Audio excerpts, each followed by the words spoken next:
All right. Welcome everybody to Intro to Instagram. Uh, for those of you who don't know, my name is Sammy. I am the Events and Education Coordinator at Goosefoot. So I run all of our workshops. I run all of our social media. I'm a really big fan of social media personally. I like the way it allows us to connect and collaborate and really, explore our interests and not be limited to where we physically are. So for the next 2 hours or so, we're going to be talking about Instagram. Uh, if you have not been to a Zoom webinar before, just a few housekeeping things. I cannot hear or see you. You can only hear and see me. I apologize, the light's going to be shifting constantly because, it is evening and the sun is going to start going down at some point during this workshop. So your only way to connect with me is to use the chat or the question and answers feature.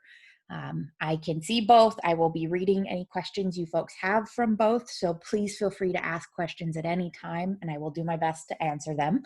If something's too specific or in-depth, I might defer you to talking to me afterwards or by email, but I'm genuinely here to help you guys get set up.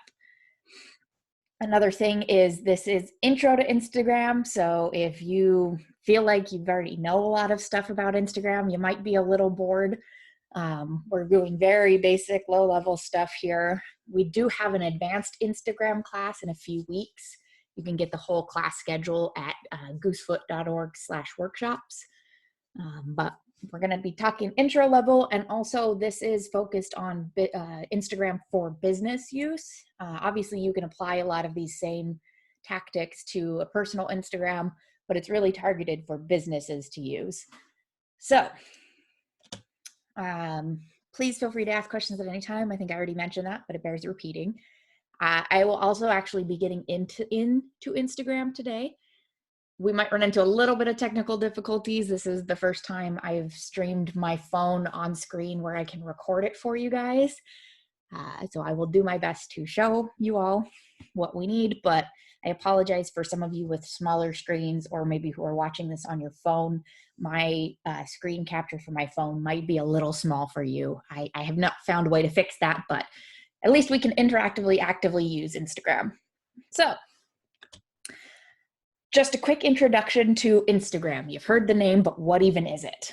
First off, Instagram is an app, not a website. So what that means is unlike all other social media platforms where you can pretty much equally use it on your phone, on a tablet, or on the computer, it pretty much works the same way on all of those, though the location of things might be moved around a bit. Instagram is very heavily restricted on a computer or a laptop. You can look at Instagram from your computer, obviously, by going to instagram.com. You can comment and like on other people's stuff, but you cannot post anything from your computer to Instagram without using a third-party tool. You need to have Instagram downloaded on your phone or your tablet. Obviously, it's a free tool. You can download it from pretty much every app store on every device. Instagram is very standard. But if you don't have it downloaded to your phone yet, please download it while I'm talking. That way, when I start poking around at stuff, you could look and maybe poke along with me as I'm talking. The other thing about Instagram, it is very photo-centric. So unlike Facebook, where you can do photos, it's very highly encouraged to do photos. You can do videos, you can do text posts. On Instagram, you need an image. So you need either a photo or a video.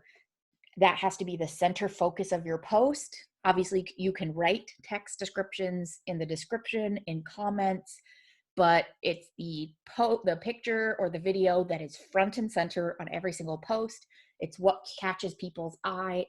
It's what draws them in and maybe convinces them to read the caption. So you need to put a lot of your effort and energy into a good quality picture. Lenore just asked, what about text placards like people post on Facebook? If you have a basically text on like a colored background and it's turned into an image, you can absolutely post that on Instagram. Those only do so on Instagram. Text heavy pictures don't necessarily do very well all the time. But Instagram does not actually allow a tool for that like Facebook does, where it's Facebook, you're typing up a text post and you can choose one of the colored background options and boom, it's kind of a graphic-y text post. Instagram does not have that tool. You have to have the image already created before you go into Instagram. So comes with that caveat. You can technically get around the no text post by making a graphic-y looking text post, but you have to do that before you get into Instagram. Instagram has the highest engagement rate per post on any social media. So what that means is above, Facebook and YouTube and Twitter and all of the others, people are far more interactive with their content on Instagram. They are regularly liking stuff, commenting on it. They're not just mindlessly scrolling and passively scrolling down the app. They're actually engaging with what they see. This is very good news for businesses because it means you're not just getting in front of people, you're actually getting to people. So I'm a pretty big fan of the app. It's a fun, unique twist on a lot of things everybody else is doing. If you want to get into ads on Instagram, luckily it has the same very highly intuitive ad platform as Facebook. If you've ever run a Facebook ad, it walks you through everything. How long do you want it to run? What kind of people do you want to reach? Age, location, interests. How much do you want to spend? You get to set all of those parameters. And in fact, if you're building an ad on Facebook, you can actually choose to run it on Instagram at the exact same time, which is pretty neat. Quality on Instagram is everything. It is very highly visual based. Everybody likes good, pretty quality pictures. So if you're going to be on Instagram, obviously no one's expecting you to be a overnight, professional photographer. But it does mean that you need to take a little bit more care and caution in the pictures you're taking for Instagram than maybe you would normally. It's not uncommon for professionals at Instagram to take tons of photos at the same shoot and then just post the one best picture. So put a little thought into the angles, the lighting, the quality of the picture. I would never take a screenshot of how I look right now and post it on Instagram because my lighting is all wrong. It's coming from below me rather than natural lighting on my face. Angles are weird. So this is something I would never post on Instagram. So take a little bit of caution with your pictures. Lenore asked, can you run ads on Instagram without being a regular user? I'm not sure if it will allow you to run an Instagram ad if you don't have an Instagram account. I haven't tested it because all of the businesses I run ads for do have an Instagram account. So I haven't tested it. I'm not sure on that, unfortunately. I can look it up for you if you'd like later. So setup is incredibly easy, and luckily you can set up on your phone or on a computer, whatever you need to. But when you first go either into the app or to Instagram.com, you're presented with a screen like this one on the side here that's got the Instagram logo. I think it's a little more colorful now than when I took these screenshots. And then it offers you to continue as your Facebook account if you are logged into Facebook right now, or you can sign up with an email or a phone number. Logging in with your Facebook account is absolutely acceptable. For some of the stuff we're going to be talking about later, you do need to connect your Facebook account. So this will preemptively have done that. But if you really just don't want to, for whatever reason, you can absolutely sign up with an email or phone number. And the screen on the right is what that looks like. Just go ahead and enter those very easy to understand fields. Your username, if you pick one that is already in use, say you want to do toy store, there's probably almost definitely a toy store Instagram account, so it will tell you that is taken. So you can try different variations, maybe add Woodby Island on it, do underscores, numbers, whatever you need to. Once you have a unique username, it will go ahead and approve it, and you can click sign up. Lenore asked, I have an account, but I don't use it hardly ever. That doesn't matter. You have an account. I don't care how often you use it. You can use that to run an ad on Instagram. What are the advantages to signing in with Facebook versus a separate account? I try to avoid linking accounts with Facebook. I totally get avoiding linking accounts with Facebook, but I'll tell you right now, Instagram is owned by Facebook. So If you have a Facebook account, they already have all of your data. It doesn't matter if you put it into Instagram, but you have to connect your Facebook business page to your Instagram account if you want to turn it into a business account, which will enable a lot of the things we're talking about in this workshop. So I will circle back around to that when we talk about converting to a business account. But whether you start with your Facebook or you link it later, I don't care. I'm just letting you know the options. But have at it, whatever makes sense to you, whatever's the easiest. Another benefit, obviously, to continuing as your Facebook account is you don't have to enter all this information. It already has it on you, so you don't have to duplicate it. The next things that we'll walk you through during setup is profile pictures. Profile pictures are that little circle image. Obviously, you can't upload a circle. You have to upload a square, and then it will automatically crop it into a circle. The dimensions are usually, ideal dimensions are about 320 by 320 pixels, which if you know anything about pixel measurements, that is very small, very small. It needs to be easily discernible at a distance, because all I'm seeing is this tiny little picture. If it's something really complex, or if there's a lot of stuff going on in it, if there is a lot of text, I'm not going to be able to tell what that is at that small of a size. So your profile picture should be very clean, clear, and simple. I would highly recommend using your logo or an element from your logo. Obviously, you can see in the top left of these slides, the Goosefoot logo is very long and skinny. That would not make a very good logo, because it would be squished so small at that small of a profile size that you just wouldn't be able to read it. So I actually only take the red ripple rings for the logo. That's a nice, clean, clear, easy to discern picture that makes it just us for Goosefoot. If you don't have a logo for your business, you could definitely do your face. If your business is very, centered on you as a person, you could do your top product, whatever makes sense for your business. But if you have a logo, I would definitely choose to use the logo as your profile picture. Next, it will prompt you to fill out your bio. So the bio is a 150 character limit description of what people can expect to see on your account. Talk about your business, talk about yourself, talk about what kind of things you're going to be posting or talking about on your Instagram account. Keep it very short. 150 character limits is it's half of an original tweet. Nowadays, it's actually like a fourth of a tweet, because they doubled the tweet size. It's not a lot of space. Those 150 characters include spaces, punctuation, emojis. So you have to be very sparse with it. You've got to get to the point very quickly. The bio also includes the only clickable link in your entire Instagram presence. So when you post links on Instagram, if you post them, in the body text of a post, that link is not a hyperlink. It's not clickable to take to your destination. And Instagram makes copy and paste very difficult.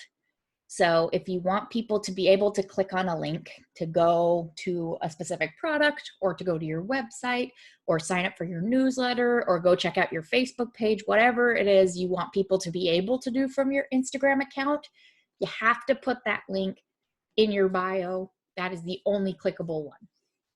So because it is the only clickable one, do not be afraid to change it out often if you need to. If you're recently talking in a post about a specific product, link to that product specifically rather than your entire website for the duration of that post until you start talking about something else. If you just put out a new blog post or added a new class, the link to that can go in your description. One of my favorite examples, King Arthur Flour, they will regularly do professional bake-alongs, where they will hire a professional baker to bake a recipe. They'll post the recipe on their website, and then the baker will be posting progress pictures throughout the time, and they're encouraging people to bake at home and post their projects as well with the specific hashtag, and they will change the link in their bio to that recipe they're cooking at that time. Now, obviously, if I come along the post 2 weeks afterwards, they've probably changed the link out to something else. And if you don't have anything particular you want to promote, defaulting to just the home address of your website is perfectly fine. That really should be the default you revert back to whenever you don't have anything big to push. But if you want people to have easy access to something, you've got to link it in the bio because that's the only place. And you can only have one link, so choose carefully. And I would highly recommend you guys convert to a business account. Obviously, you can run your Instagram account however you like. You can definitely do a lot of the strategy with just a personal account, but you can't run ads and you don't have any access to analytics, which tell you what's working and what's not. So they only give that to business accounts, but they make it very easy to convert to a business account. So let me show you how to do that. We're going to get into the phone. Come on, wake up. All right, so here I am on Instagram, simulated on my computer. As I mentioned, I apologize, it's pretty small. I can't really make it too much bigger. So I'm on my regular news feed. What I'm gonna do is I'm gonna click down here on the little Goosefoot logo. That's my that will take me to my page specifically. As you can see, here's my bio that I was talking about. Here's the one clickable link, our address, phone number, anything else I put in here. But I'm going to go up to these 3 lines in the top corner. And again, you have to go to your profile page to access this. You don't get those 3 lines on the main feed, which is at this little house icon.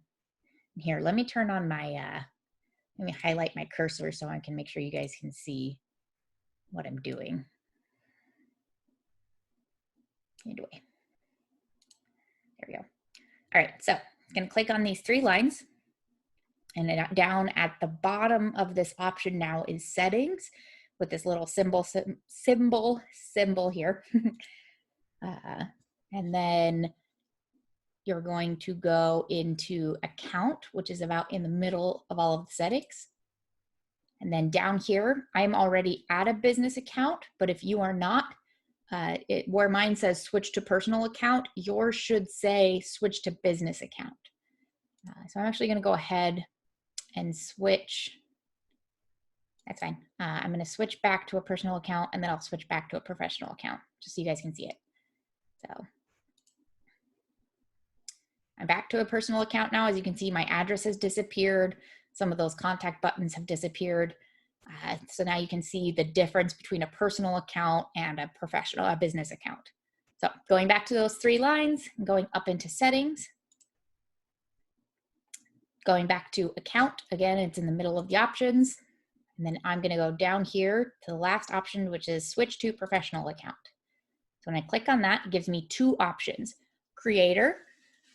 This is more for people who make their living purely on Instagram. This is the Instagram stars, the movie actors, politicians, things like that. Pretty much none of you guys signed up for this class would fall into that category. You would all be a business.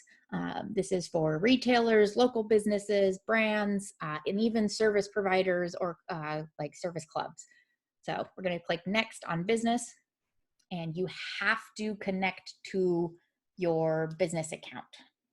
I have done that already, so it skipped that stage for me. But if you haven't, it'll give you the option to log into Facebook. You will click that button, and then you have to log into your personal account because that's how Facebook works. And this is the thing that's tripped up a lot of people. You have to log into your personal account, and once you have done that, the next step will ask you if you want to connect it to one of your pages or your personal account.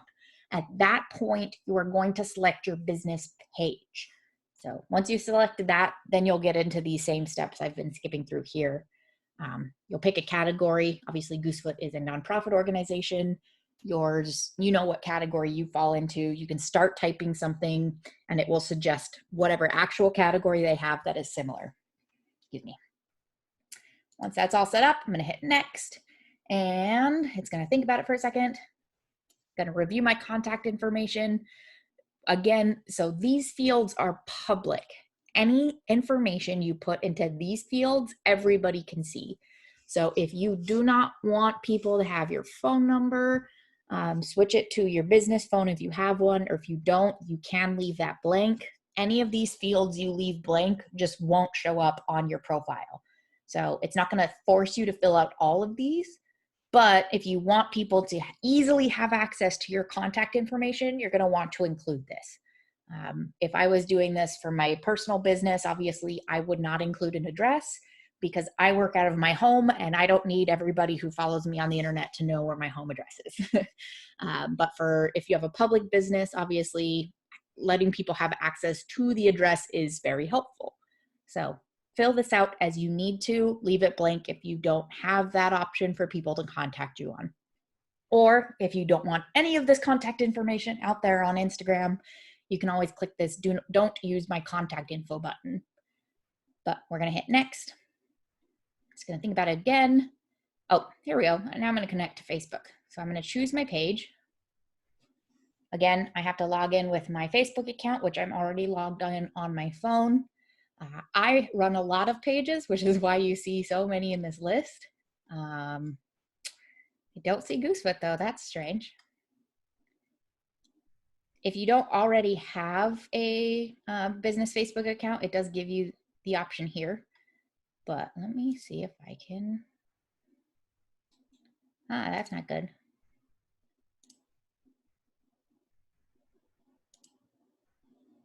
Let me double check that really quick. I'm not sure why it wasn't giving me Goosefoot option on my page. I might have to fix that later.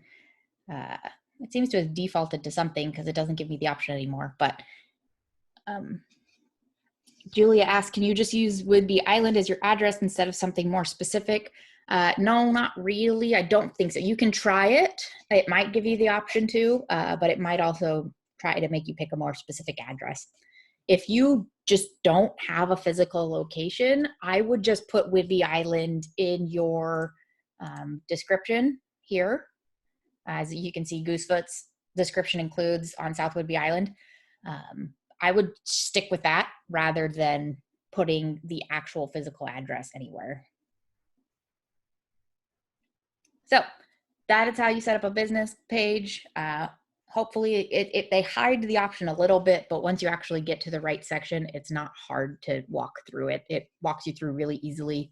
The biggest place I've seen people get tripped up is signing up for when it asks you to log into Facebook. They go, no, I don't want it to be my personal. I want it to be my page. And you just need to go through to that next step so you can select the page from the list. Lenore asked, I'm in the healing arts. I teach and work with individuals. I do have a logo, but on Facebook, I generally use a headshot since I am my business. Any thoughts for Instagram? It's honestly your choice. You can either use a logo or your picture. I would keep it consistent with Facebook just so that anytime someone comes across your profile online, they know it's the same place. But if you want to use one on Facebook and the other on Instagram, that would be fine. Instagram is a little bit more personal than Facebook because it's so many pictures and it's so up close and personal. So headshots do pretty well on Instagram. Don't be afraid to use that. The other thing I wanted to let you guys know about logging in on Instagram is you can have up to 5 accounts signed in to a single Instagram app. So if you have sub areas of your business and you want to give them different pages, for example, just for Goosefoot, we have Goosefoot and we have Bayview Corner and we have Front Room Gallery. They're all under the Goosefoot umbrella, but they're a little bit more subject to different audiences and different content. So I made pages unique just to those. As you can see, I have the Bayview Corner one on here. I did not have space for the Front Room Gallery, so we actually have our new gallery manager running that page. I have run into the unique situation because I run so many for other people. I can't add any more businesses, which is a little frustrating for me. I don't know why Instagram's capped it at 5. I had to remove my own personal Instagram account to get all of these on here, but regardless, you can have up to 5. So if you want to split different parts of your business off, you have that option. So going back in there, let's go back to our PowerPoint.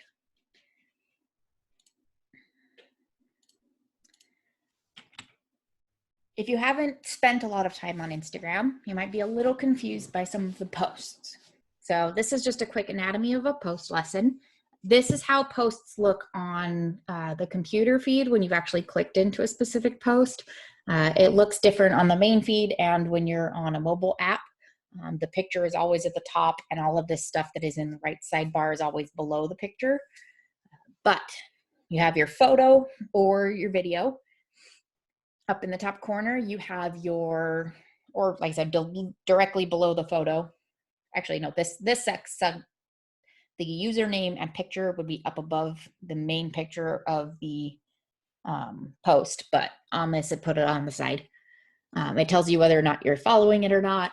You've got your caption, which is right next to your username. You can put hashtags in there. You can put emojis in there. You can make captions as long or as short as you want them to be. There's a space for people to leave comments, and it also shows you for now how many likes are on a post. At some point in the future, this is very likely to go away. Instagram is working on removing publicly showing likes. You will still be able to see your likes, I think, in the analytics, just so you can see how well a post performs or not. But Instagram is talking about removing likes from a public visibility like it is here in this screenshot.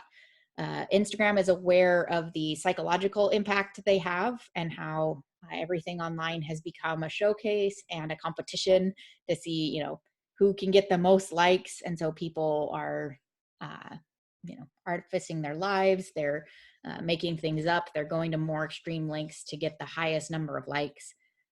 And so Instagram, in trying to be responsible technological overlords, have decided that at some point they're actually going to remove likes visibly so that people can still post for, you know, the love of sharing content. You can definitely still click the like button. You can still interact with the post, but it's going to start taking away the likes from a public standpoint so that there's not that level of competition. So that, you know, a teenager out there maybe struggling with body issues isn't going to be stuck with, you know, why did my selfie only get 5 likes while this one got 300?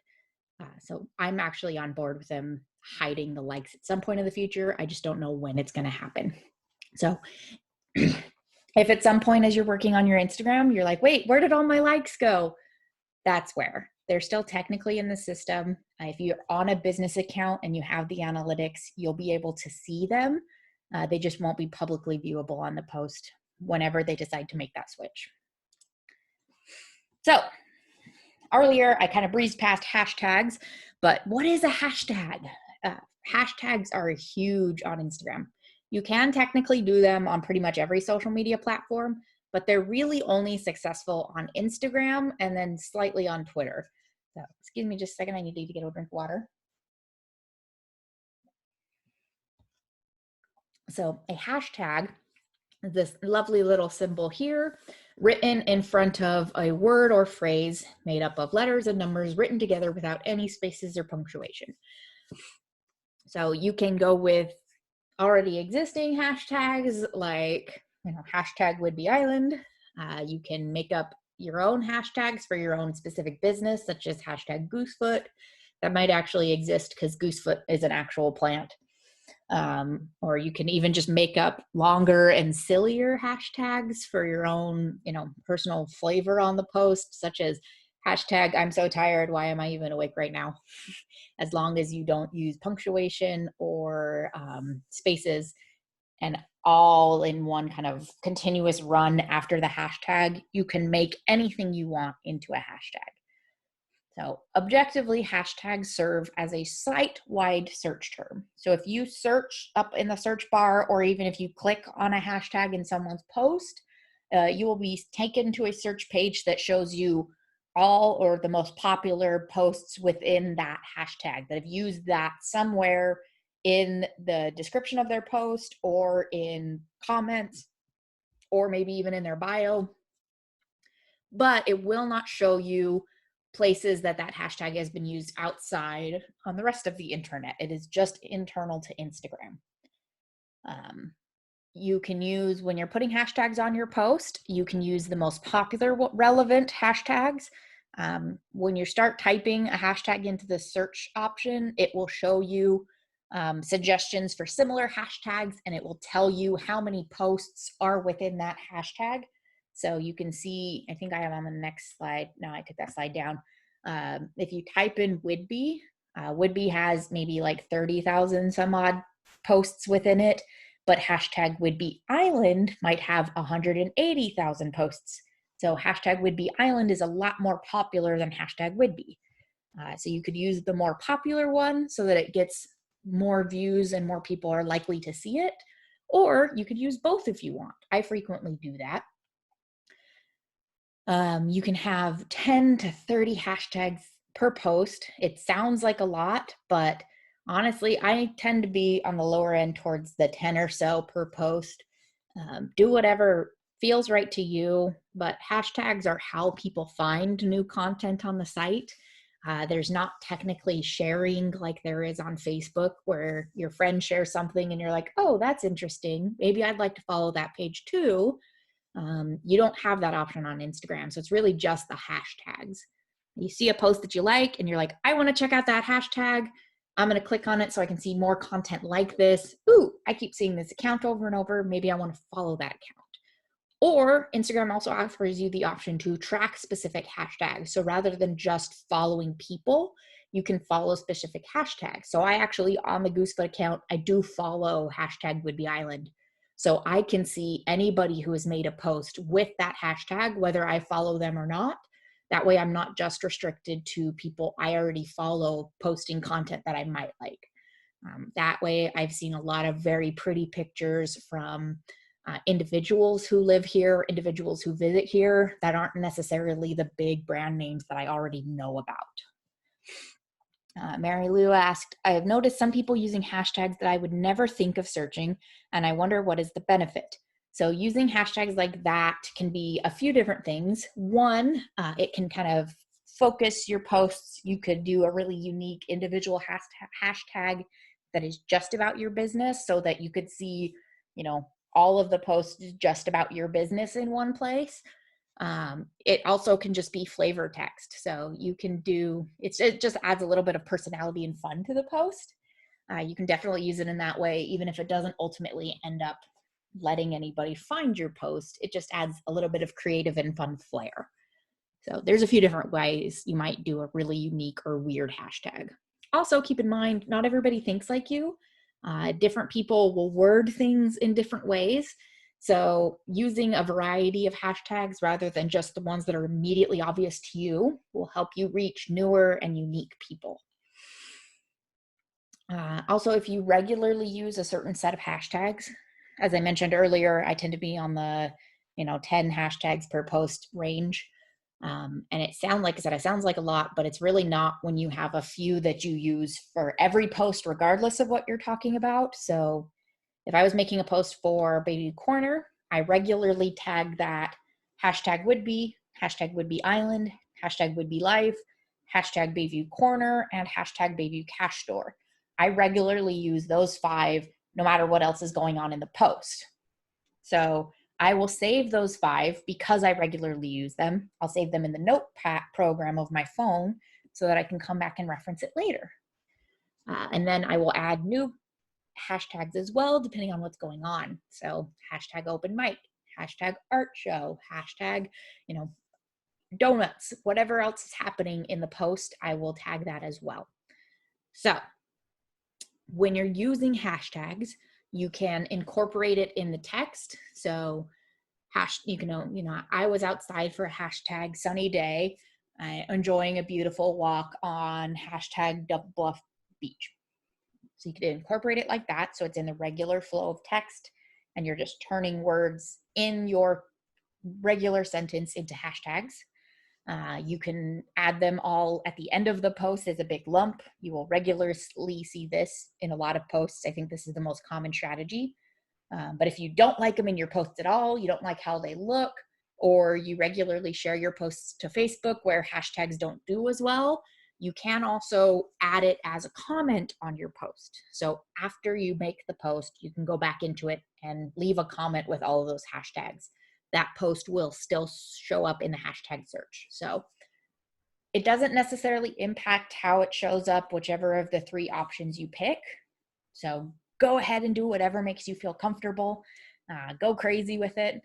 But do use hashtags because that's how people find your stuff. If you just post a caption that's just text and there's no hashtags whatsoever, your Instagram audience is going to grow very slowly. So embrace the hashtag. Love it. Some content tips for your Instagram account. Don't be afraid to put a face on your brand. As I mentioned earlier, Instagram is very personal. It doesn't feel like the big corporate, nonsense pages that you get over and over on business side of Facebook. It is about people connecting with people through the visuals of their lives. We as a society largely are very visual, so a lot of people respond very well to Instagram.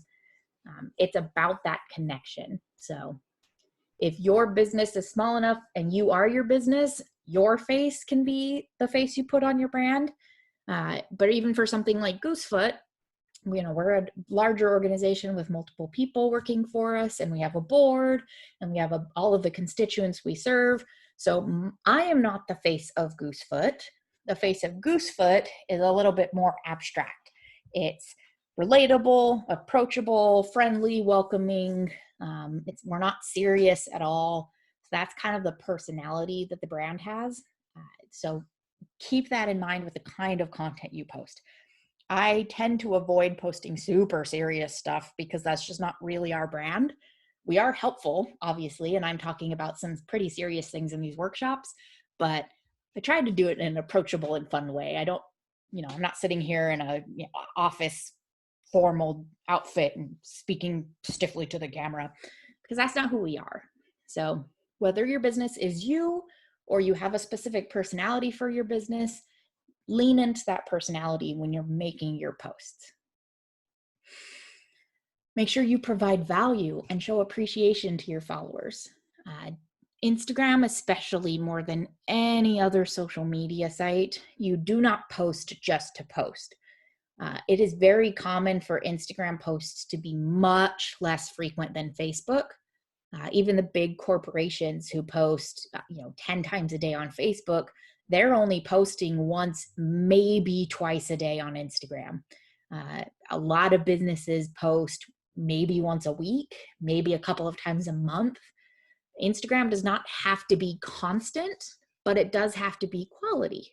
So every time you post on Instagram, you should be providing something, whether that's knowledge, entertainment, escapism, whatever that is. What is the value you're providing with the post you're looking to make? And always make sure you're appreciative of the time and attention that followers are giving to the content you're posting. Obviously, it takes you time to craft whatever you're saying, but it also takes people's time to look at it, to read it, to interact with it. So thank people for that. Make sure you engage when people leave comments on your posts. Reply back to them. Thank them for following you. Instagram is a very, upbeat and positive place overall. So let that positivity show on your feed. Thank people for sticking around and joining your follower list. You can use stories to spark a call to action. So I have a whole section on stories later. They're temporary content that sticks around for 24 hours. Because of that, everybody is very afraid that they're going to miss out. They're going to miss something. So people are constantly checking Instagram throughout the day, and especially stories because they disappear pretty quickly. When people check it, it creates this feeling of exclusivity and excitement. So you need to capitalize on that by telling them to do something. And you can't just kind of hint at it in your story. You have to explicitly tell people what it is you want them to do. You can swipe up on the story to go to this link. Do you want them to follow your account? Do you want them to share it with their friends? Do you want them to make their own post and tag you in it? What do you want them to do? Tell them that. Tell them in the story or even in your regular posts. You can absolutely use Instagram to boost sales. Instagram users regularly shop on Instagram, and Instagram is making this easier and easier. You can show off products or services and tell people where to go and how to buy it. Or as I talked about in the Selling on Facebook crash course that we had last week, if you set up a Facebook catalog, so this is all of your products, and it does have to be physical products, unfortunately. Instagram does not allow this for services or intangible products. But if you're selling physical products, if you set up your Facebook catalog to display them, you can connect your Facebook page, and then you can actually set up a shop page. So when somebody is on Instagram, if they want to buy the thing in your post, at the bottom of the picture, there will actually be a little shop icon. And if somebody clicks on that, it will take them to your website where they can buy that product. So that is now added an extra clickable link on your page. It doesn't just have to be in your bio. Unfortunately, that's a really long and complex way to set up that sales. And that even though this class is 2 hours, I don't have time to get into that. So I would recommend checking out that Selling on Facebook workshop from last week on our YouTube page. Mary Lou asked, can you share an example of how to create a story that sparks a call to action? I have whole slides on stories later, so we'll circle back around to that. Lenore asked, is it possible to put a booking link or a registration link for a class only in that one single link in your bio? So when you're promoting a specific class, I would change that link to that class, but unfortunately, Instagram does not allow sales for things like that as a sales post, so it won't turn up as a link on the particular post where you're sharing about it. So you'll have to link to those things in the link in your bio. You should use Instagram to tell interesting stories, whether that's about you, what you're doing with your day, how you got into the business, where you're going with the business, or if it's about your customers or your suppliers.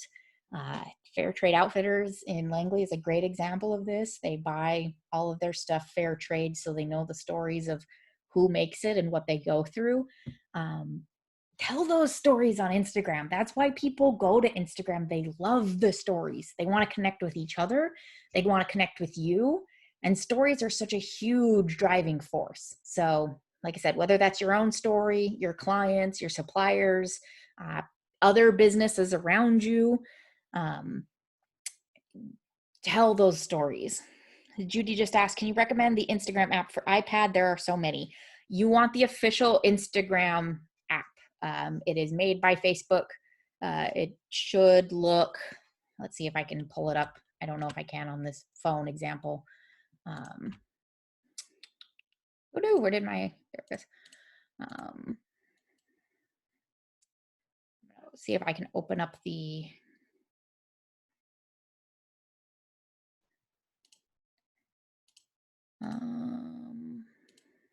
there we go.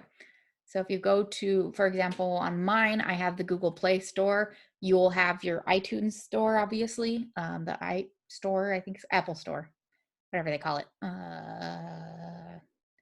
Sorry, everything is in a different order than it is on my phone, so I'm trying to make sure I find it in the right place.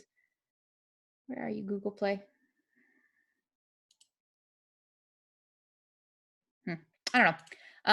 But it will look like this icon, and it will literally just be called Instagram. There's nothing else to it.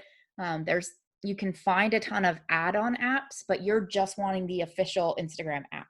And it should be really high on the list because, you know, that it's the official app. So that's really what iTunes wants to promote. So that's the one you want. This logo, just Instagram, doesn't say anything else. It's just that. Come on, go back. Okay, technical difficulties of switching between the systems. You can definitely go live on Instagram as well. So when you're in the videos, when you're in, you know, especially in stories, when you go to make a post, if you go to video, you should have a go live option. It tells people that you're live in pop-ups so that they'll go and look at your video. Obviously, live comes with its own stressors. As you can see, I've messed up a couple of things during this workshop. It hasn't been as stressful as the intro to Facebook one, where I actually unplugged my entire CPU though. So that's exciting. But yes, anything can happen in live video, and sometimes it can go wrong. But largely, live is just fun. It's a lot more engaging. It's a lot more exciting than just watching recording videos. So don't be afraid to go live too. You can use Instagram to build connections. So whether that is with your ideal customers or with other professionals or businesses you might want to work with, you can absolutely follow other people. You can comment and like their pages or posts. And when you interact with people, it gives them a notification that you have interacted with them. And a lot of times people will go check out your page, and that will convince them to follow you as well. A lot of people who use Instagram just regularly immediately follow anyone who follows them. So that's a pretty solid strategy for getting some new followers if you don't mind just following a ton of pages. Victor asked, are live videos recorded or saved? Yes, they are automatically recorded to your Instagram profile. They're added to your list. If it's a really long one, it might be pushed to IGTV, but the first minute chunk of it will appear on your regular feed. So yes, it auto archives all of your live videos. If you are using Instagram, I would very highly recommend staying up to date with the trends. Things change on all social media, but especially Instagram, constantly. What kind of content people want to see, what they tend to interact with, what they tend to respond to, that all changes all the time. So you might hit on a winning strategy pretty early on, but if you stick to that and you don't adapt, you're gonna get boring to people pretty quickly. So the way you stay up to date with trends is, one, giving yourself some time to actually use the app, poke around, look at your followers and who they follow, look at your own feed and see what people are talking about, how they post things, what kind of images they share. And you can always take classes like this. Mine is just one class, but even I take other classes I see, and they pop up because I do this kind of thing and I do all of the research that goes into it. Ads for classes will pop up on my Facebook feed or my Instagram feed. The classes that will pop up tend to be, they tend to be 1 hour classes. They tend to be free because they are basically kind of sales pitches to take somebody's longer form course. But I will often take the free ones just to see, is there some new little nugget of wisdom I might learn? Or do I need to change my strategy completely? I will watch multiples because sometimes some professional will say something that I disagree with entirely. So don't take any of these videos 100%, not even mine. Some of the things I'm telling you you should or shouldn't do, you can absolutely break the rules and it might work perfectly for you. But taking classes like this are absolutely pretty good way to stay up to date with the trends. Even if you know your stuff, just see if there's that little nugget you might learn. Lori asked, do people see your post more than once, like the Facebook news feeds? No, actually, unless they keep scrolling past where it tells them they're up to date, or they go to your feed specifically. Once you have seen a post on Instagram, it does not come back into your feed. Instagram does show you like what it thinks is the most relevant first. It'll put that at the top of your feed. But if you follow few enough people or you check it regularly enough, you can actually get to a point where Instagram tells you you are all caught up from the last time you were on.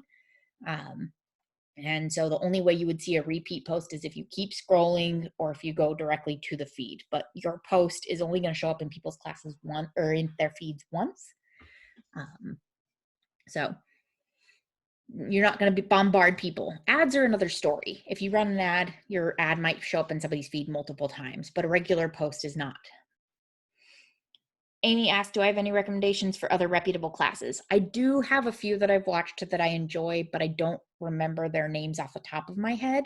So if you shoot me an email, I will absolutely let you know some of those recommendations later. So Something I want you guys to keep in mind is to have fun with your posts.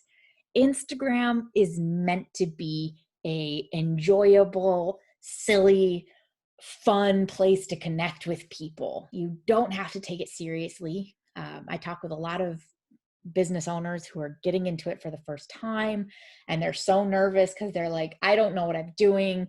I don't enjoy this. This is stupid. It's like pulling teeth. This doesn't even make any sense. Why would anybody even do this? You're letting your frustration and fear that you're doing it wrong get in the way. There's not really a way to do it wrong unless you're doing something you really shouldn't be doing for your business anyway, like bullying or something, racism, stuff like that. That's the only way you can do it wrong. You just need to have fun with it. Enjoy yourself. Be silly. Use the interesting filters. Instagram has a lot of really fun built-in filters. You can play with all of the tools they've got. They've got stickers and text and, glitter and all sorts of fun tools. If you have the time, play with them and see what you like, because the playful, silly, experimental posts are the ones that people are drawn to. Now, keep in mind, you don't have to do that all the time. I actually personally use very few filters in my photos. But if you're interested in that world, Instagram has a lot of them built in, but there's a lot of even other apps you can download, as somebody alluded to earlier, that will do a lot of the same stuff. So have fun with it. Don't take yourself too seriously. Take a goofy, silly video, take a picture or a video of you just pacing the house going, I'm, lockdown day 40, I'm bored out of my mind, whatever. Goof off, have fun. If you're going to post pictures with people in them, put smiling people in your pictures. It's more inviting. It's more welcoming. People want to be around the smiling person. So enjoy yourself.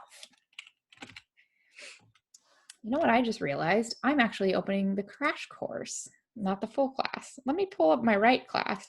That would be why I'm missing some slides. Apologies. There we go. This looks better. Talked about the setup. Here's some nice slides to how to convert the business account. Here we go. So finding some good hashtags. This is a question everybody always asks me, but how do you find good ones to use? First step, number one, is to browse in the hashtags you can think of and check for related hashtags. So as you can see here on the search, like I said, if I type in hashtag would be, I get a lot of other options as well. Hashtag would be island, hashtag would be life, hashtag would be flower works, island rocks, all sorts of options. And also, if I went into one of the hashtag would be island posts, I could look at any of those posts and see what are the people that are posting in this hashtag, what else are they using that I could also use. You can honestly just internet search current Instagram popular hashtags. There are entire sites built just to search and compile what the popular ones are. You can see what your followers are using. On your profile page, you actually can see, there's a place where you can click on who's following you, and you can see everyone who is following you. You can click on them and you can check out their page. So what are they posting about? What hashtags are they using? Who do they follow? What are those people's hashtags? So you can definitely do some snooping. It's all public information. You can also see what your competitors are using. So are there other businesses that you maybe have a professional crush on? You're like, oh, if I could be anybody, I would be this business in my community. They do everything right. Go check out their page and see what kind of stuff they're posting and what kind of hashtags they're using.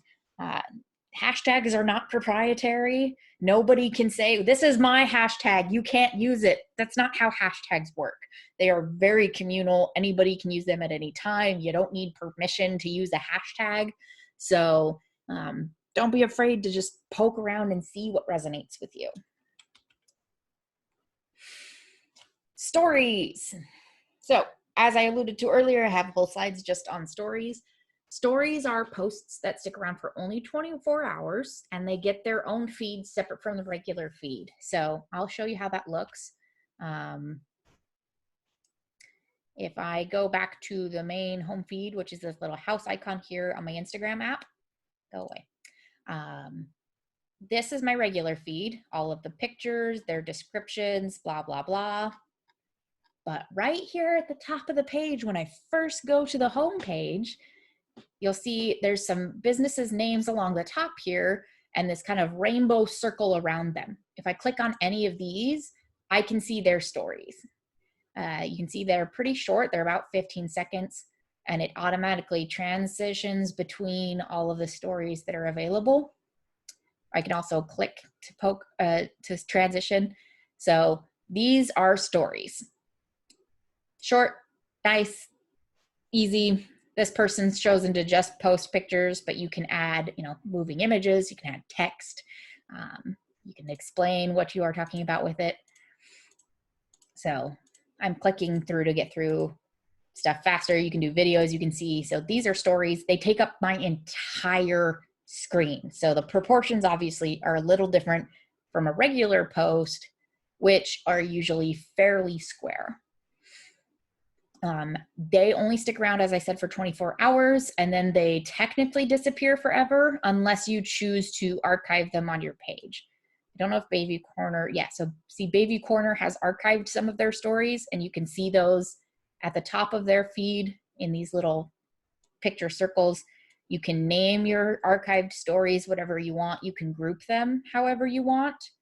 But unless you physically choose to do this, in theory, your story goes away forever after the 24 hours.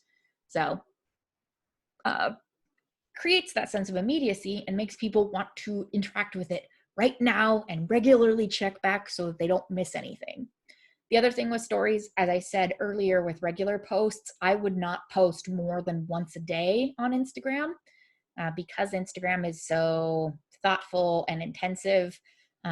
Posting rapidly usually is more than somebody can do and continue to do it well. So if you have a lot of stuff to share, such as that flower place that I showed you earlier, and they were posting a bunch of pictures of their flowers, you can definitely post as many stories as you want in a single day because somebody has to choose to opt into it. I can only get this if I click on it. It doesn't automatically show up in my feed like all of my posts do. So it's not going to overwhelm me because I chose to do it, and I can get out of it pretty quickly and go back to seeing other people's posts. Let's see, there's a few questions. Lori, I will talk about analytics after stories, so hold on just a bit. Julia asked, can you share an Instagram post from someone else to your Facebook page? Nope, not easily, not from Instagram. Instagram really, like I said, is not technically meant for sharing. Instagram is really insular, and you want to stay in Instagram with your own posts. But if you're really determined, you can, if you click on these three little dots in the top corner of their post, you click on that, and the third option is copy link. If you copy the link to that, you can then go to your Facebook page, post that link, and it will pull it up as a linked post. But there's no like share button to get it on Facebook or anything like that. Mary Lou asked, how do stories look when they flow through to Facebook? Stories do not flow through to Facebook. You actually have to post them on both separately, but even Facebook stories look very similar. Facebook stories take up, again, your entire feed. They do not, if you post a Facebook story, they do not show up in your main feed. They show up as a Facebook story. So it will look the same as this. It'll have your logo or your picture in the top corner is a circle. People click on it with the rainbow circle around it and see your story, and it takes up their whole screen. So Facebook stories look the exact same as Instagram stories. So stories, because they are separate from the regular feed and they go away unless you choose to archive them, they are phenomenal for rapid fire or throwaway images. If you took pictures of something that you were just really excited about and you didn't take the time to properly compose it and stage it and get a really high quality picture, but it's exciting and you want to share it with people anyway, pop it in that story. It's totally acceptable there. As you saw when I was showing you guys off the stories, they stay at the top of the feed and they're more obviously visible with that rainbow circle. So it doesn't get lost in the feed of all the other regular posts. You can also do polls and questions in stories so that people can click one of the answers if they're viewing your story. Those are really exciting ways to be interactive and engaging.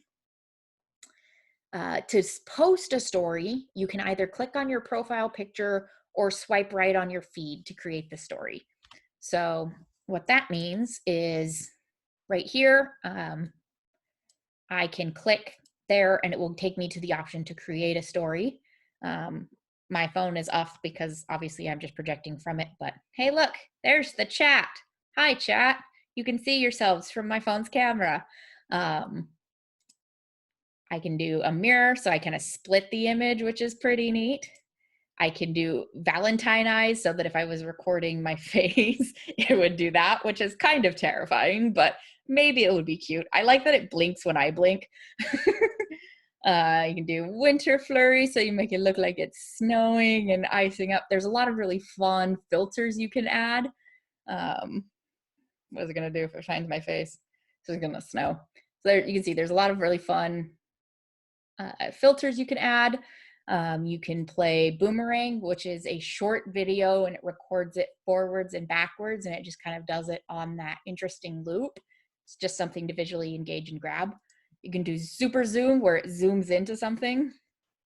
You can add, again, filters, so I can light something on fire. Is it gonna do it? No. Okay. I can also do a hands-free video. So usually with Instagram, you have to hold the record button down the entire time you're talking. But if you set it on hands-free, you could set it up on a tripod or something and walk away from it and it'll keep recording. You can also go, as you can see, you can go live. So that is how, if click that button and bam, I'm live and it'll inform everybody. So for those of you who are asking me, how do I go live? That's your options. You can also absolutely create these visual text posts as we were talking about earlier. Stories are a great place for things like that. They don't tend to like it on your regular feed, but they give you the option in stories because they're so here and gone again pretty quickly. Quote of the day, you can add GIFs. Here's a poll, so it defaulted to yes or no, but I can add whatever options I want. I can do questions, and then people can respond when they're looking at it. I can ask for donations because I'm set up as a nonprofit, or I can select another nonprofit to support. I can set up a timer if you're counting down to maybe a release of a project, of class, something like that. You can set up the clock for it.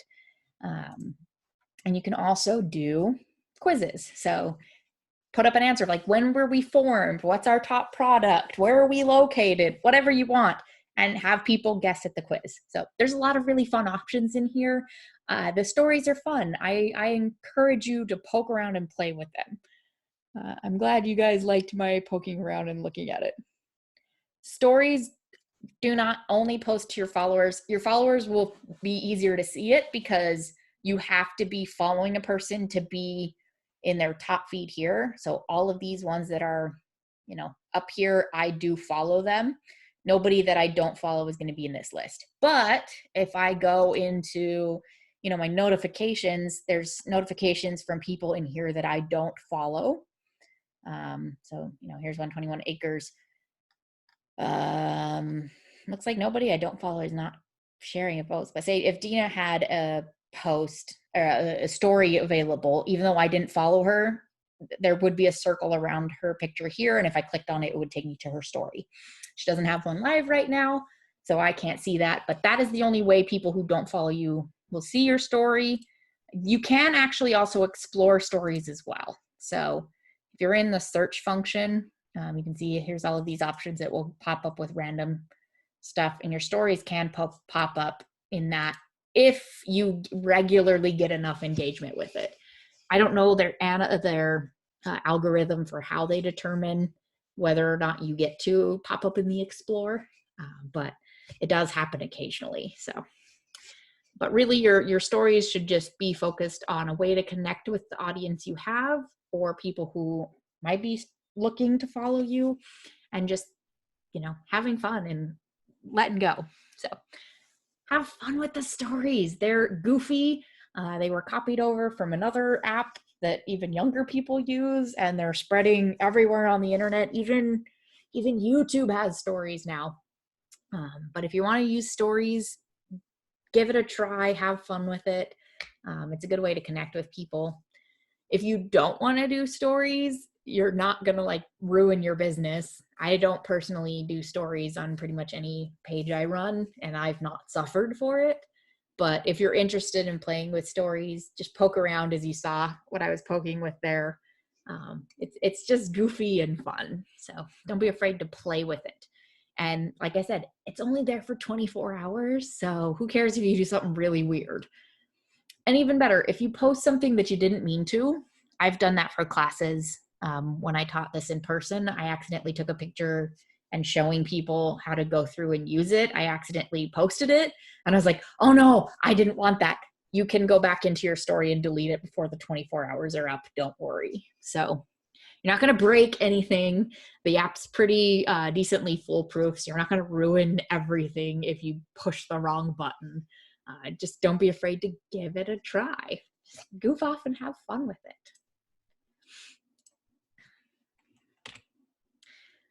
I talked about having fun with your posts. So here's some example stories. Julia, you asked me for this, so here you are. This is from a page called Oriflame.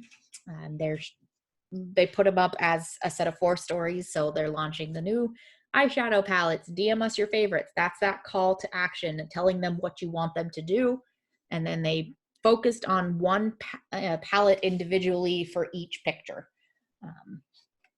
Another really great example, Shopify regularly posts various articles.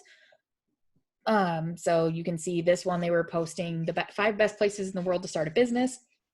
And I only took 3 shots of this, but they actually had all 5 posted. And then the last one is, you can see this teaser image of wondering why, and then the link to it. They shortened it with a URL shortener called bit.ly.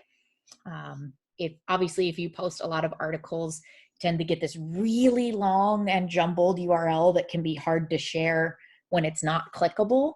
So URL shorteners like Bitly or Owly, they are free. You just go onto that site, bit.ly. You get a nice box there that you just paste your URL to, and then you click shorten, and it gives you, bit.ly / 7 characters. So that's a lot easier to post if you're just dead set on sharing a URL, but it's not clickable and it's too long for somebody to type out. So that, obviously, there's so many other stories too. Don't be afraid to just look and see what is intriguing to you. There's a lot of examples online of example stories. So, just, take a look. So insights. Somebody else asked me about analytics. Here is where you find the analytics. So again, Instagram calls their analytics insights. So if you're wondering, that's the word you have to look for on Instagram. You only get access to these if you are a business account. Personal accounts do not get to see this kind of information, which is why I really recommend you convert to a business account. Obviously, you can run your feed regularly without this, but it's got a lot of really good data that can help you do better on Instagram. So how you find it is going back to my phone. If I go back to my profile, again, I'm going to click down here on my little profile picture so I can go back to my page. Let me highlight my cursor again so you can see. And then I'm going to click these top 3 lines up here again. And right here is insights.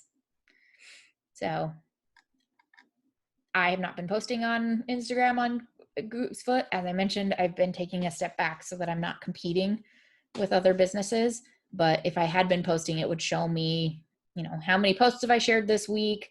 What's my top one? What stories? Have I run any ads? The activity tab tells you how people have been interacting. So 182 accounts have been reached by my page specifically, especially on Friday, which is fascinating because, again, I haven't posted all week. I've reached 182 pages. I've made impressions of 232. There's a lot of breakdown on what goes into reach and impressions. Largely, reach is the number of people your page has been in front of. Impressions is how many eyeballs have been on your thing. So obviously the impression can be bigger than the reach because the same person can see your stuff multiple times if they went back to look at your feed, if they were searching for something and you kept popping up in the results. So that's why those numbers are different. And then interactions, let me move my little bar here so I can see better. Actions taken on the account. This is somebody followed my page, somebody commented, somebody liked the post, something, and what day they did it. Lenore asked, you may have addressed this, but is it important to have more followers than people you follow, like on Twitter? Not necessarily. You can do whatever you want on your page. If you want to follow a ton of people and you don't necessarily have a ton of followers, just give yourself time to grow, but there's no like penalty or anything. So use your Instagram however you like. Audience is the tab that I find the best on Instagram. It's the most helpful for me. So it shows how many followers I have, how the growth is unfollowed and followed, where those people are coming from. So that helps with my targeting later.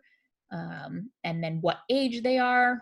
This is not surprising. Instagram is largely used by the 25 to 34-year-old age range, but I do have a decent tip on the older scale as well. 80% women, 20% men. Don't really know what that means, but that's fine.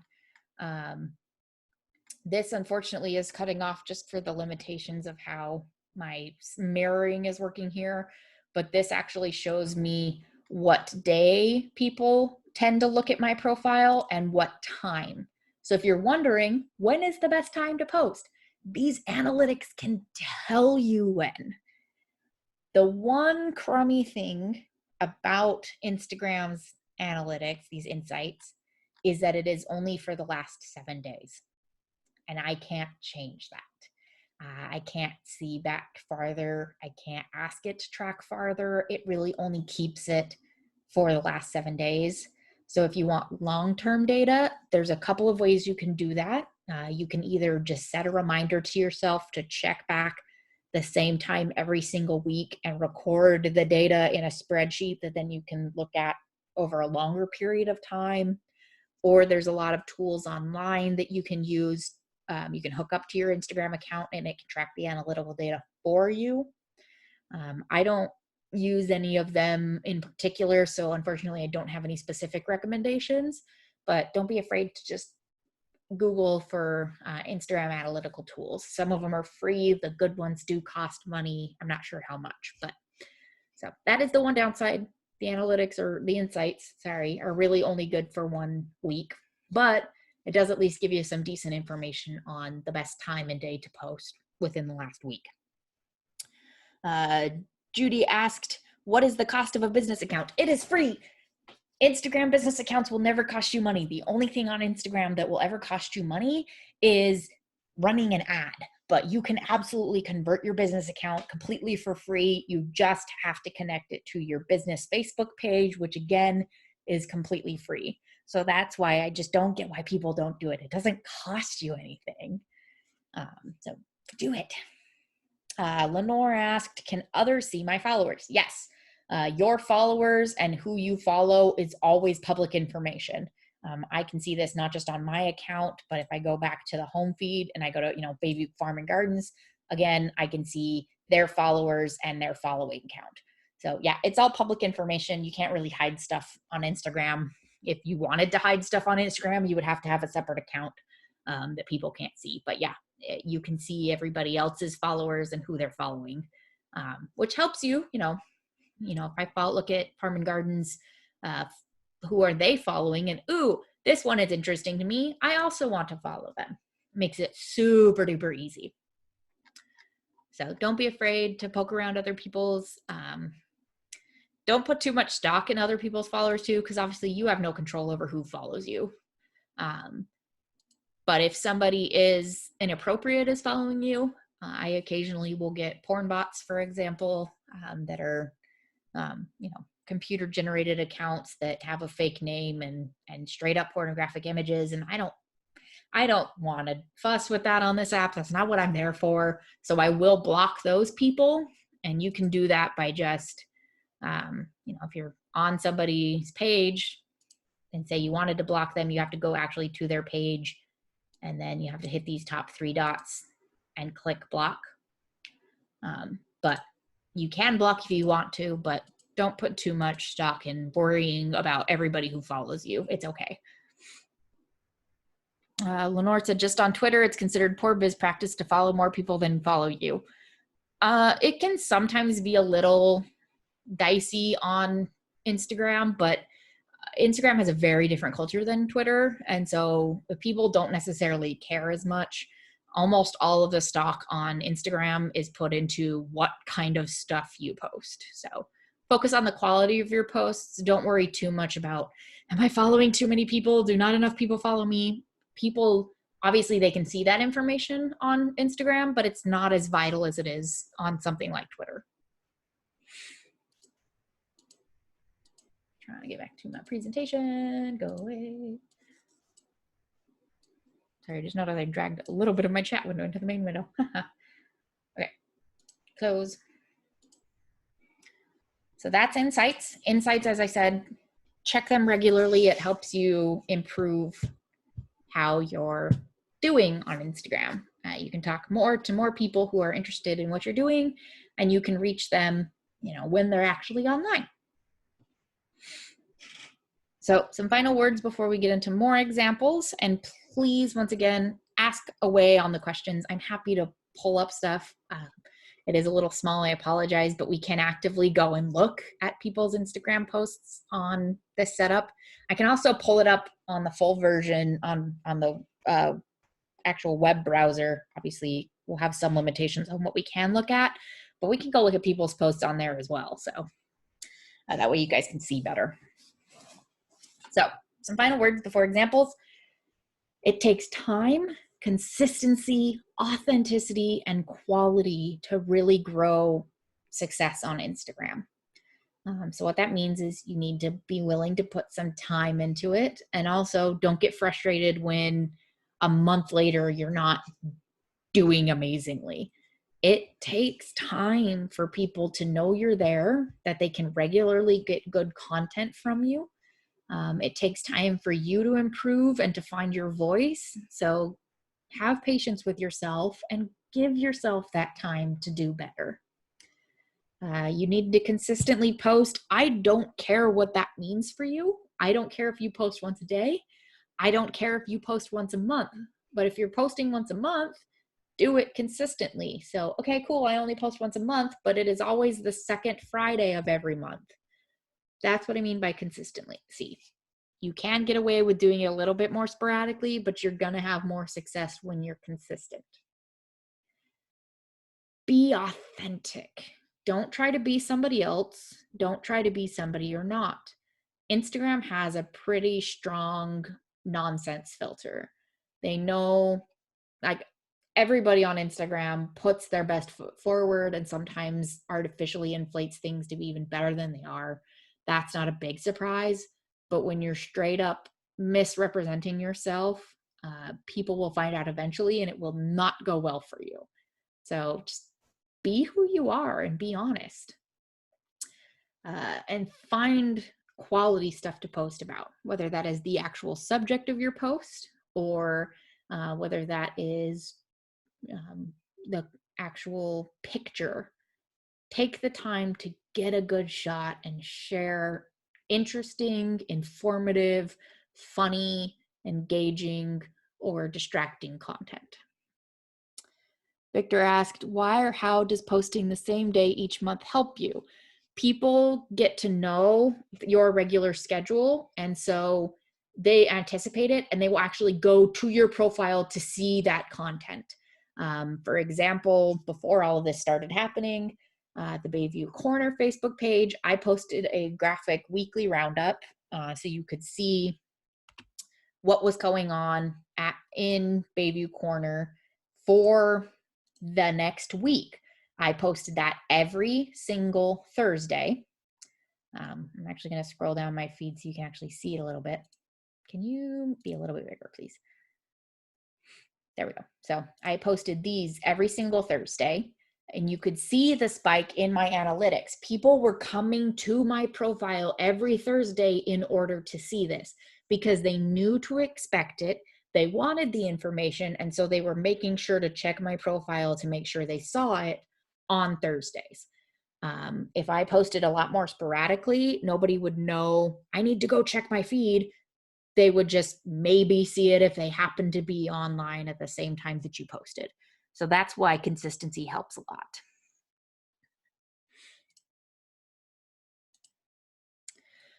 If you're taking pictures and you're new to it, I will admit I'm not a professional photographer. I'm sure there are people out there with even better advice than what I have.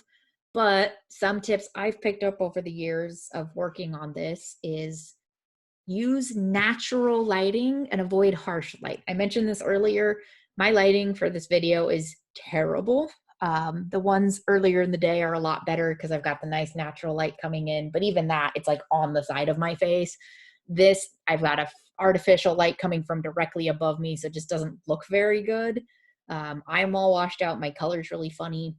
I would get a lot better of a picture if instead of taking this picture inside my house, I went outside where it is nice and pretty.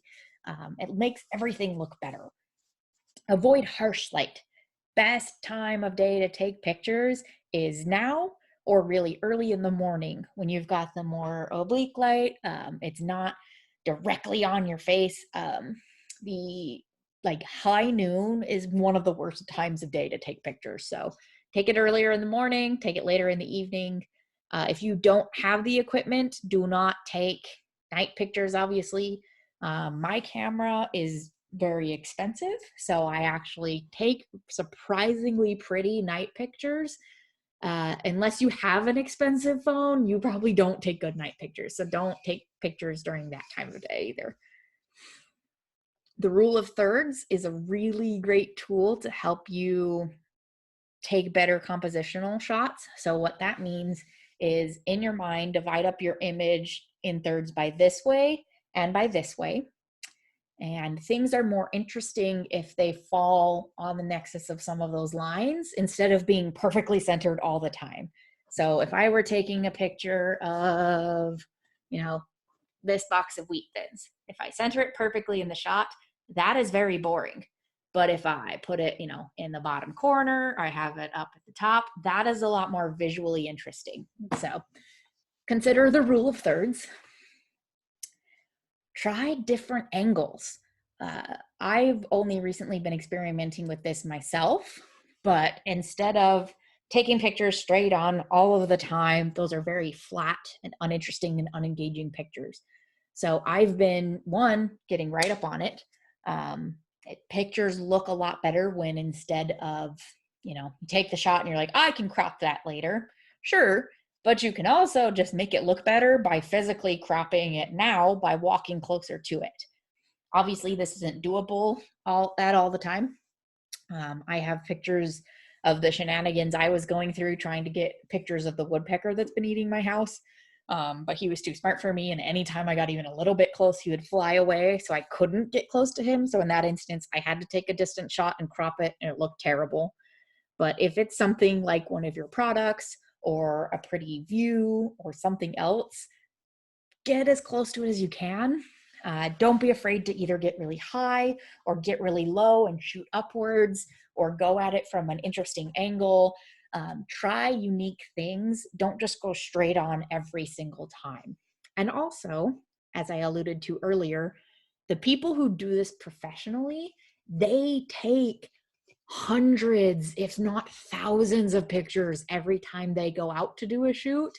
And then they just use the one or maybe a handful of the best pictures.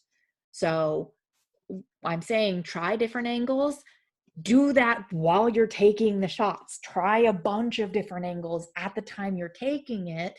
And then when you're going back and reviewing it later, at that time, pick the very best ones to post. And honestly, at the end of the day, one of the best tips you can do to improve your Instagram is to get better equipment. I'm not saying you have to run out and buy the most expensive things. My phone I bought specifically because I do this professionally for people, but my phone cost me $900. If you're the type who destroys your phone, I know somebody mentioned that they accidentally put their phone through the wash. If you put your $900 phone through the wash, that would have been even more devastating.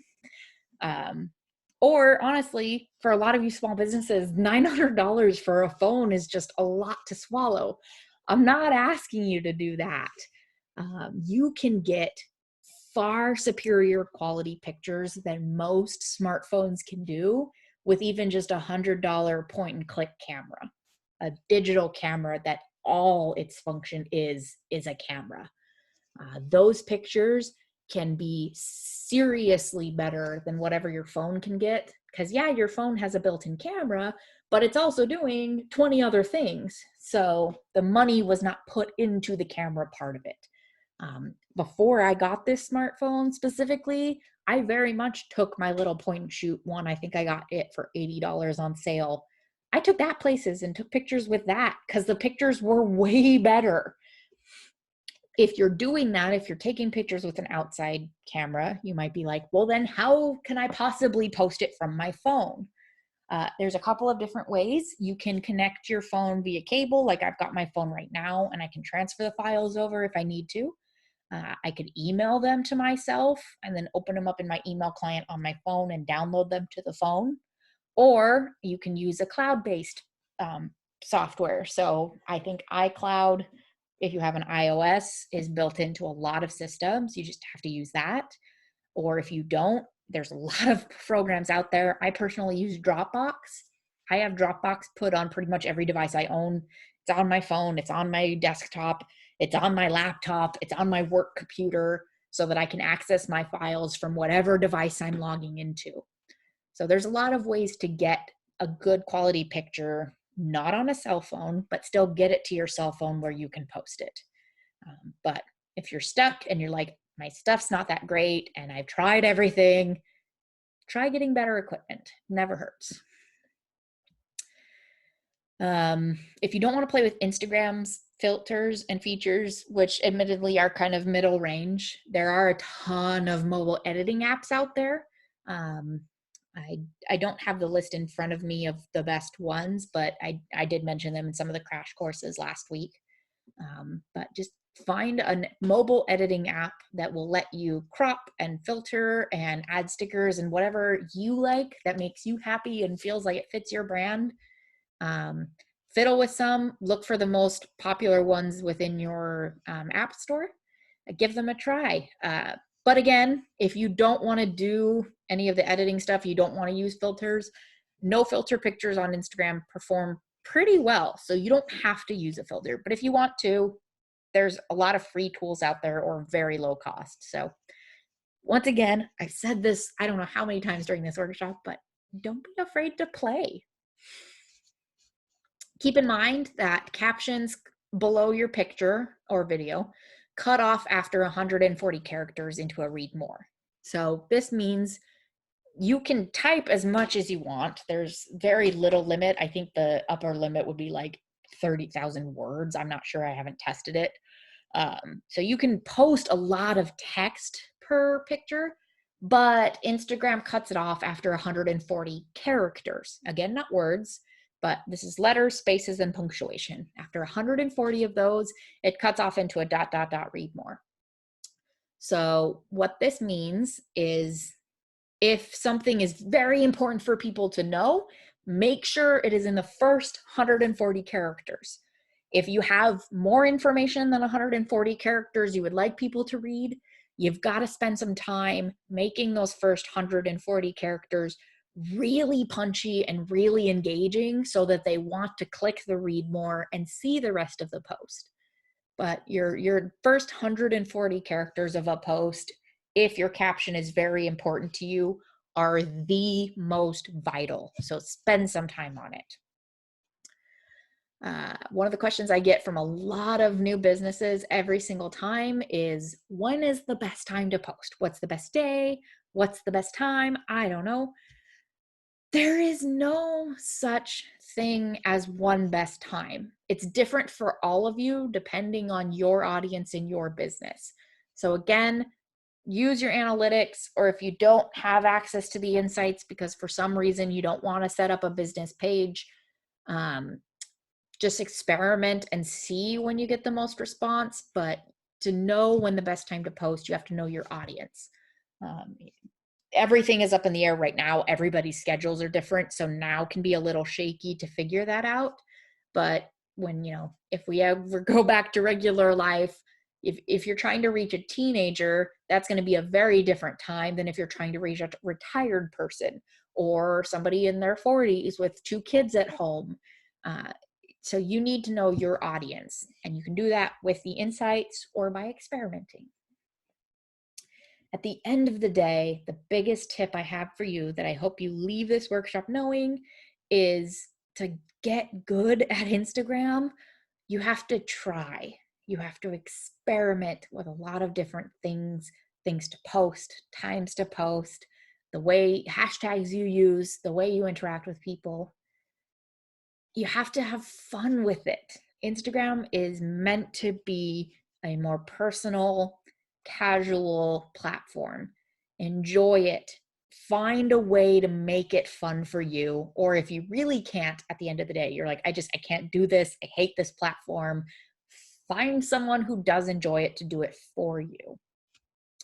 And honestly, stick with it.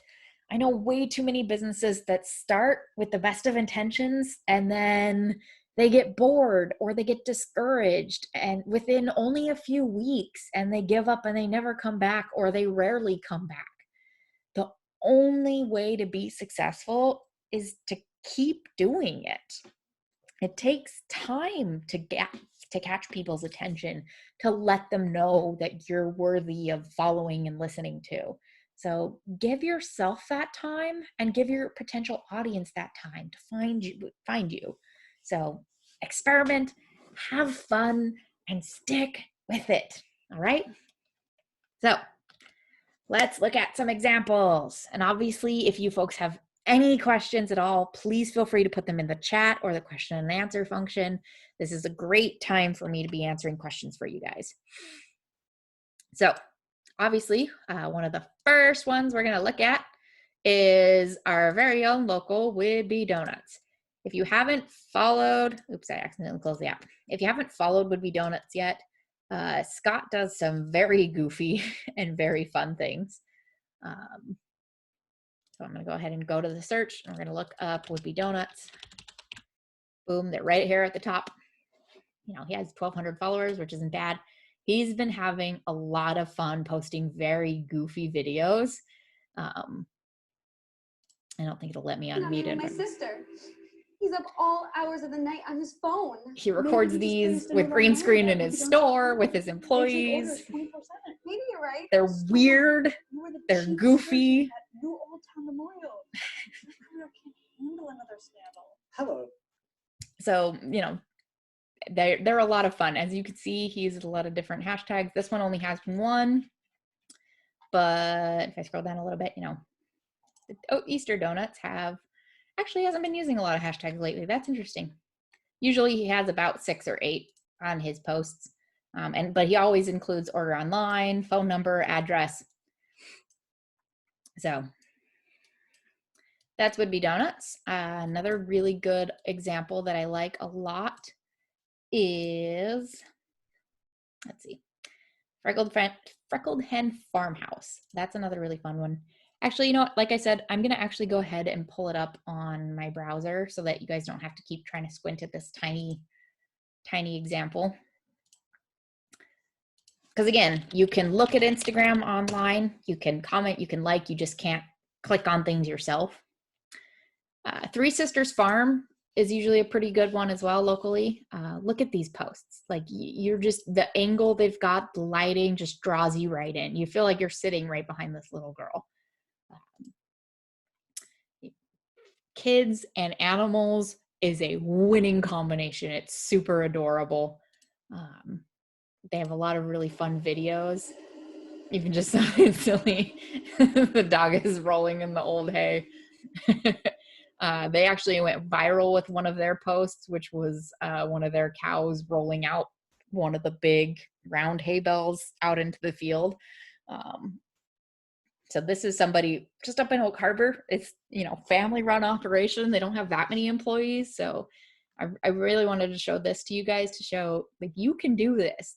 There's nothing stopping you from just snapping a picture, snap a video. It's fun. It's not hard. It's easy. Obviously right now is great little baby animal time, which is adorable. But even if you're not a farm, and also I would like to point out, you can tell from the angle of most of these are taken during those hours I was telling you, really early in the morning. This is probably the closest to harsh light, but most of these are taken either really late in the day or really early, depending on the orientation. I want to go to Freckled Hen Farmhouse. Again, if you guys have any questions, please feel free to ask them. Make sure I click off these so I don't get distracted with them. So Freckled Hen Farmhouse is a little gift shop in Fayetteville. They have 53,000 followers. That's pretty good. Here's all of their archived posts as well. They actually made these nice little icons for them so that they look consistent on their site, except obviously their COVID-19 posts. We are open, but I do want to let you guys know a handful of super short video in order to prioritize your safety and health. Doesn't need to be anything too in-depth. It doesn't need to be anything too scripted. It's literally just point the camera at yourself and start talking. Their composition is really fun, and I really like their stuff because they stick with a pretty consistent color palette. So no matter where I come across the feed, obviously it's very obvious when I'm looking at all of their posts, but even if, because they have this nice peachy color to pretty much all of their posts, if I saw their post in my regular feed, I would know it was Freckled Hen Farmhouse due to the angle they tend to take, due to the colored palette they tend to use. I know it's Freckled Farmhouse no matter where I see it, even if I see it on my regular feed. So again, this is the Freckled Hen Farmhouse. They just consistently, and they transition over time, as you can see, but their stuff is very consistent. So pretty consistently high quality, I want to specify. Another good example is Full Candles. She's very good at putting a brand together. So she mixes pretty consistently between her candles that she handcrafts and her dog. You can tell immediately when you look at her profile, her dog is super important to her. And if you'll notice the color palette of the shots, the logo, the backdrop, it's pretty consistent with the color palette of the dog. So again, their color palette is very similar. Their angles are very similar. So, it doesn't have to be about your business all the time. It can be about your life. It can be about things that are important to you that make your business what it is. Julia asked, how do they get that picture frame post look? So this is actually an asset you can download. It's possible that she actually has this word frame and she actually sets it up with words, but there are assets you can download on things like Canva where you can make that. The fact that she has it on a lot of different backgrounds actually makes me think that this is a thing that she actually owns, and she puts these letters and she physically sets it up. This just because it consistently looks the same. So I actually think she owns this frame. But there are, if you use something like canva.com, which I've talked about in a lot of my workshops, you can, let's see, I meant the window pane look. Do you mean on the last page? I'm not sure what you mean by window pane look. Sorry.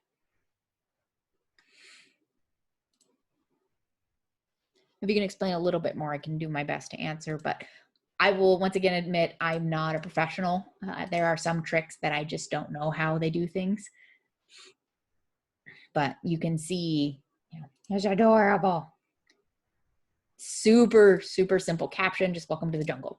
It's not saying about specific products. It's not boosting anything. She's not trying to make a sale. She's just connecting with her followers and building a consistent brand. See, she gets pretty decent likes as well.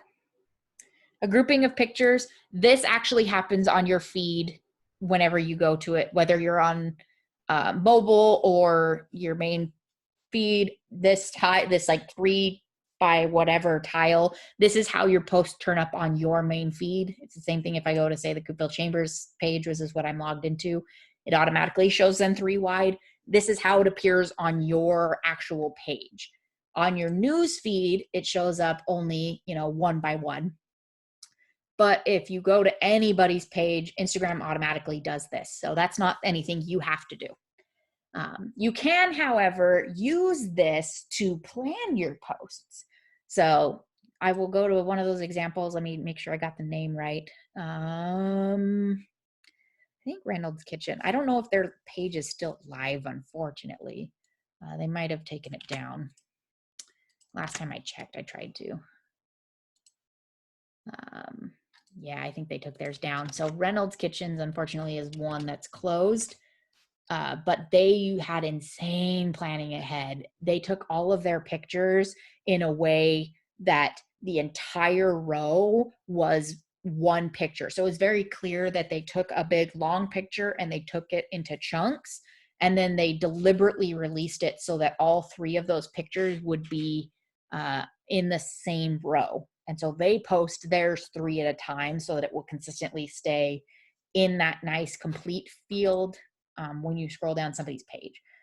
You do not have to do that, but you can. So your picture will always play into the next. You do that by taking a lot of pictures at the same time and planning how you're going to post stuff. But yeah, so that is always how your page appears when you're actually on it, is 3 in a row and then down. And your most recent post always appears first. So it pushes all of the next posts over, and then once it reaches the end of the row, it pushes it down. So that is how it always appears. Let's see, since Reynolds Kitchen is closed, let's check out Shop Red Dress. So Shop Red Dress is a clothing store. They are very good at, putting people in their clothes out and about. Obviously, sometimes they just post the picture, but it's got just the clothes, but it always has a really interesting composition. But they're very good at including people in their pictures, out living their lives, smiles on their faces. These gals all look super comfy. So, put people in your pictures if you can. It's really engaging. It draws people in and it makes them feel connected.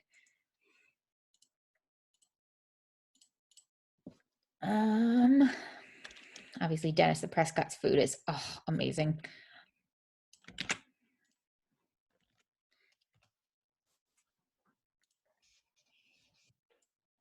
So his shots just make your mouth water. If you have anything to do with food has always and will always be super duper popular on Instagram.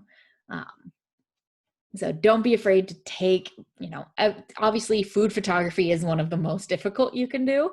I unfortunately not a professional photographer. I don't have specific tips for you, but get that pop of color. Even if you don't have food, get a nice, good pop of color in your shot. Consider the layout and the composition. And the last one I'm gonna show you guys is Would Be Distillery. Would Be Distillery also, they're very sporadic. So they 100% have broken my rule of posting consistently. They do nothing consistent, and yet they have 1,300 followers because they focus on quality. All of their posts are very pretty. They're very engaging. They're not afraid to do text overlay on their pictures. super nice short description. I think it would cut off about after here.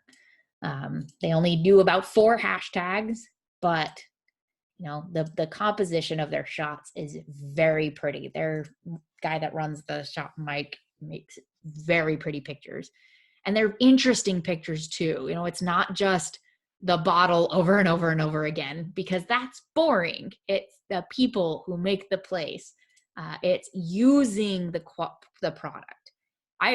He probably took this on a flat, shiny surface that had water on it, but he's using the environment in a very interesting way, which is definitely something you can do.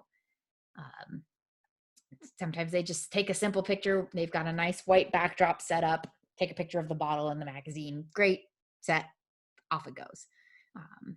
They take pictures of their spaces. They take video of, this is a boomerang video, what I was talking about earlier, where it just goes backwards and forwards really quickly. It's visually interesting and captivating, and this would autoplay if I was scrolling down my feed and it was in my feed regularly. So play with the composition of your shots, play with the kind of stuff you take pictures of, experiment, take it at different times of day, take it outside in the natural light, get good, interesting angles. This is a really great example of the rule of thirds. This bottle is not straight on. It is slightly over into 1/3 of the picture. So it's a little bit more visually interesting.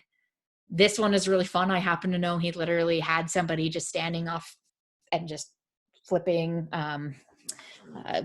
what are those called? Sparklers over the bottles really quickly and doing kind of a long exposure. So, fiddle with effects, do stuff yourself, have fun with it. Look at the environment you're staging in. Even if you're showing off one particular product or service, is there something you can add to the picture that would be visually arresting and interesting? Mix it up, have fun with it. So obviously there's photography tips till the day is done, but the biggest thing is just post regularly. Obviously the picture is what catches people's eye, or the video, and your description does get cut off after 140 characters, so it needs to be something I would want to click and read more on. You can absolutely use some text in your images, but text-focused images don't necessarily do super well on Instagram. Put people in your pictures, have them smile. It doesn't matter if it's a goofy, silly picture. You don't have to take yourself seriously all the time. Connect with the people around you. Work with other businesses you want to be connected with. Build your community online. Respond to people on Instagram, and have fun with it. So, wrapped up a little bit early. It's still 10 till, but if there's any questions, again, please feel free to ask them. But otherwise, thank you guys so much for joining me. I will be adding the recording of this video up to our YouTube page. If you would like to review it later, I will send you the slides as well, the actual slides, not just the accidental ones I started with. Victor asked, what is IGTV? So IGTV stands for Instagram TV. It is their longer video service. So when you upload videos to Instagram, they are only up to a minute long. But IGTV will have it be much longer. So it's basically their video hosting platform. Nancy asked, what happens when you archive a post? So if I can't do it on here, let me pull up. If you archive a story, it pops up as I was showing you earlier. This might take a little bit, sorry. Where it puts it on the top of your feed. These guys don't have it. That's not a good example. It'll put it at the top of your feed in these little circles here. These are archived stories. I don't know if you can archive a post, just a regular post. If you can, it will store them somewhere you can see it, but it'll take it out of your regular feed, basically. So that is what an archived story looks like. And again, just to answer Victor's question, IGTV is the videos. You can also see, sorry, that's what picture I was not expecting to see. You can see posts that people have tagged your page or other people's pages in. So these are posts that other people made, but they tagged you in it. This is very clearly what I was meaning earlier of don't be afraid to be silly. It's very entertaining.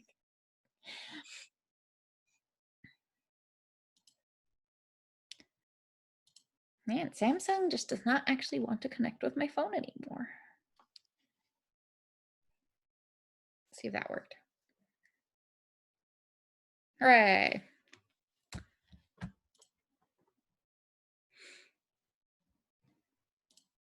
Let me go back to my feed. When tagging people with @ does it show up on their feed or what? Does it cross over to Facebook or Twitter? It does not show up on their feed. It gives them a notification that you have tagged them. So it'll pop up in their notifications, which is this little heart icon at the bottom. If it is a story, Instagram makes it pretty easy for them to share it as a story, as to their stories as well. But regular posts, they can't share it unless they use an outside app such as Repost. If you tag people with the @ symbol, it just lets them know, hey, there is a post that you have been tagged in. And it does not cross over to Facebook or Twitter because handles are structured differently on those sites. Facebook and Twitter's tagging, alert system they don't necessarily always have the same username, but also it's just structured differently, so it doesn't carry over very well at all. So if I click archive, boom, it has vanished from the feed. So I can still access it in my archive settings, but other people, so boom, I can still see it here, but only I can see it. Other people cannot see it unless I click on show on profile. So I wanted to go back. So that's what happens when you archive posts. It hides it so only you can see it. So what is the purpose of tagging someone in a post? The biggest purpose of tagging someone in a post is so that they know that you've made a post about them. I tag pretty much all of our businesses when I do these weekly roundups. I tag who did it. And I do that for 2 reasons. One, so then somebody could click on it and go check out Farmer in the Vine of like, oh, I am interested in this open mic night. Who is doing it? Because on this post specifically, I don't have time to list everybody's addresses. So adding them gives me a nice, easy way to link to them so that people can go and check out them for more information. But it also gives them a notification that, hey, I've talked about you.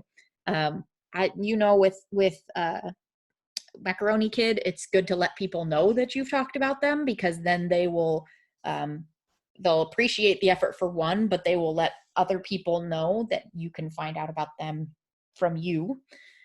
And so yeah, it's a good way to connect with people and network with them. And it's a good way to just get somebody's attention, because it does pop up again in their notifications. If somebody has added you, I think it's just so you can see right here, Farmer in the Vine tagged me in a post. So it pops up in my notifications and it helps me build that connection. Let's see, any other questions? I'm going to go ahead and stop.